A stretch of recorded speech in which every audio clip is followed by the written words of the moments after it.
Hello friends, आज লৈ আহিছোঁ স্টিমড লেয়াৰ কেক। এইটো এটা খুব সহজ, টেষ্টি আৰু হেল্থি কেক হয়। আহকচোন চাওঁ কেনেকৈনো বনায়। এই কেকবিধৰ বাবে অতিকে প্ৰয়োজনীয় সামগ্ৰীবিধ হৈছে পিঠাগুড়ি।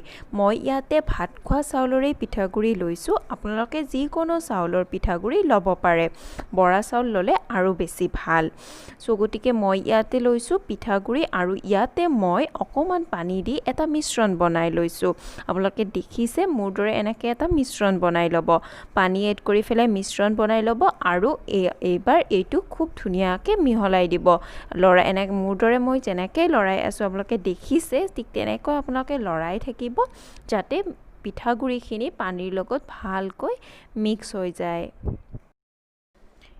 এইবাৰ ইয়াতে এড কৰিম আধা কাপ গাখীৰ। আধা কাপ গাখীৰ এড কৰিছোঁ। আকৌ সেই আগৰ দৰেই লৰাই যাম যাতে গাখীৰখিনিও পিঠাগুড়িখিনিৰ লগত খুব ধুনীয়াকৈ মিক্স হৈ যায়। পিঠাগুড়িখিনি খুব ধুনীয়াকৈ গাখীৰৰ লগত মিক্স হৈ গৈছে। এতিয়া আমি এড কৰিম চেনি।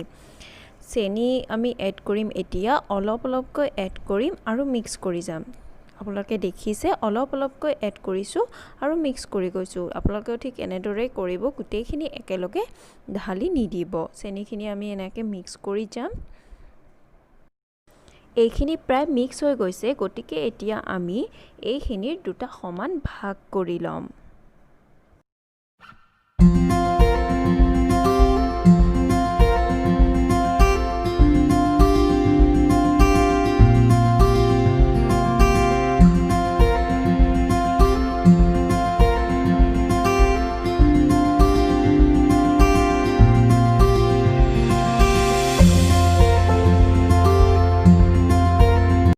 মিশ্ৰণখিনি দুটা ভাগত সমানে ভাগ কৰি লোৱাৰ পিছত এতিয়া মই এড কৰিছোঁ ফুড কালাৰ।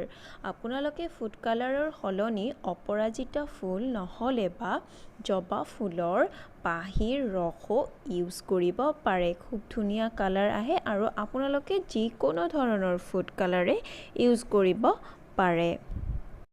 ফুড কালাৰখিনি এড কৰাৰ পিছতেই পিঠাগুড়িখিনি খুব ভালদৰে মিক্স কৰি ল'ব। আপোনালোকে দেখিছে মই মিক্স কৰিছোঁ, ঠিক এনেদৰে আপোনালোকেও মিক্স কৰি ল'ব। এতিয়া গেছৰ জুই অন কৰি চচপেন এটাত কিছু গৰম পানী ঢালি দিছোঁ। এতিয়া চচপেনটোৰ ওপৰত এটা ষ্টিমাৰ দি দিছোঁ আৰু ষ্টিমাৰটোৰ ওপৰত দিম যিকোনো এটা কেকৰ মোল্ড। আৰু এই মোল্ডটোত মই ৰিফাইন অইল লগাই লৈছোঁ।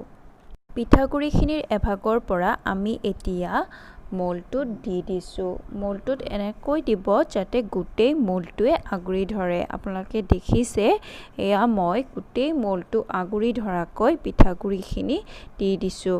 মই 2 কৰচ দিছোঁ। মোৰ 2 কৰচত গোটেই মোল্ডটো আগুৰি ধৰিছে। আপোনালোকেও আপোনালোকৰ নিজৰ প্ৰয়োজন অনুসাৰে দি দিব আৰু এনেকৈ ঢাকনি মাৰি দি দিব। এনেদৰে 5 মিনিট আপোনালোকে ৰাখি থৈ দিব। 5 মিনিট পিছত ইয়াৰ ওপৰতে দি দিছোঁ কালাৰ দিয়া পিঠাগুড়িখিনি আৰু এই প্ৰচেছটো বাৰ বাৰ কৰিব।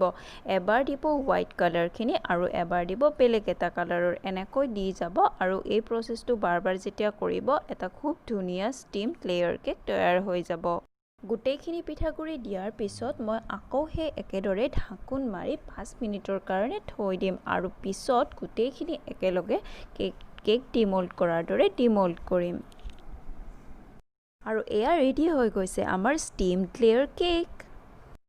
ভিডিঅ'টো চাই যদি ভাল পাইছে মোৰ চেনেলটো ছাবস্ক্ৰাইব কৰিব দেই।